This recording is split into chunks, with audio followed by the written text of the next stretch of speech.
Hello everyone, welcome back. So today's topic video is going to be regarding the Performer, the Pro Performer, and the Pro Freestyle Tour decals from 1987.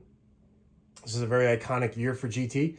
1987 introduced a lot of new features for the Pro Freestyle Tour, including the iconic S-bend or double bend frame, which you see in front of you. So there is actually two different designs for the 1987 decals. A lot of people don't know this. And after you see this video, you might be like, wow, how did I miss that? So the first style, which is what you see in front of you right here, shows with no border after the word tour and in front of the word pro in Pro Freestyle Tour. The same thing for the Pro Performer and the Performer. There's a white border, and some decals have it and some decals don't. And they are both genuinely legit GT. It's not like one's a knockoff or a repop. That's the way they came. And there's some myth that some of the bikes that were made in the Orient had the white border. Some of the bikes that were made in the US did not have the white border. There's no empirical evidence to support this. I think it was just very random. You got whatever they had. And back in the day, they were just putting these decals on. You know, there were some part-timers that were putting them on the frame set. So who knows what they were able to get mass produced in time. We don't know. But they are both legit. So don't be fooled by, hey, this has to be that way or that one has to be this way. Okay. But however, how do you tell the difference between the real decals and the repops?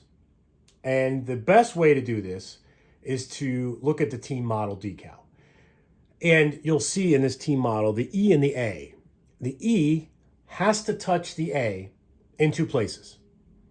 The E, again, has to touch the A in two places. If it does not, it only touches in one place, like the decal you see in front of you, then they are repopped. They are redone. Somebody made them. They're not genuine. And so you can kind of guess that the rest of the decals that might be on the bike may not be original as well. Some of them are hard to tell. So the best way, again, to tell is to look at that E and the A. They have to touch in two places, and there's evidence. I'll show you photos of that, and you'll see that, that's another thing. Like, wow, I never noticed that as well. So a lot of the bikes, they're remade, they're restored, and people put on aftermarket decals, and they try to pawn them off or pass them as original, and that's just the best way to tell. Another way of looking at this is, the bikes, the T models specifically, were very rare. They were pushing $450, $500 back in 1987, and that's really steep. I mean, if you look at with inflation and current cost today, that would be like a $2,000 bike, give or take. So there's not a lot of people that had the money to fork that over to get that. So the T models, if they made 100,000 GTs and a couple thousand of them were Pro Freestyle Tours for that year, let's say 10,000. I don't know what the actual numbers were. The T models had to be a fraction of that.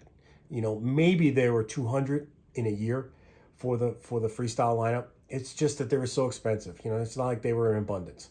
So the fact that you see T model decals on almost every bike that's, in the BMX Museum or the BMX Society, that just goes to show you that a lot of them aren't real.